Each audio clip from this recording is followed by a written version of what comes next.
Hi friends, ఈరోజు మేము vada chicken చేసుకున్నామండి. ఈ వడ చూడండి, ఈ చికెన్ చూడండి ఎలా వచ్చాయో. చాలా అంటే చాలా టేస్టీగా వచ్చాయి.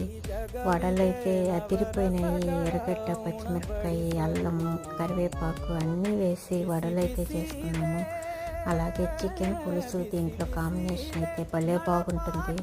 ఎవరికైనా తెలుసో తెలీదో కానీ చికెను వడ మేము ఎక్కువ చేస్తాము. Chicken vada, chicken dosa, chicken idli, అసలు ఆ కాంబినేషన్ డిఫరెంట్గా ఉంటుంది. వడ చికెను, అలాగే ప్లెయిన్ వడలు కూడా ఒక 4 పెట్టుకుంటున్నాను చూడండి. ప్లెయిన్ వడలు కూడా చేశాము.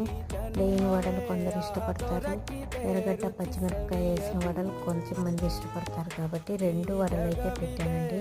ఈ వీడియో నచ్చితే ఒక చిన్న లైక్ చేయండి, షేర్ చేయండి, సబ్స్క్రైబ్ చేసుకోండి మరి.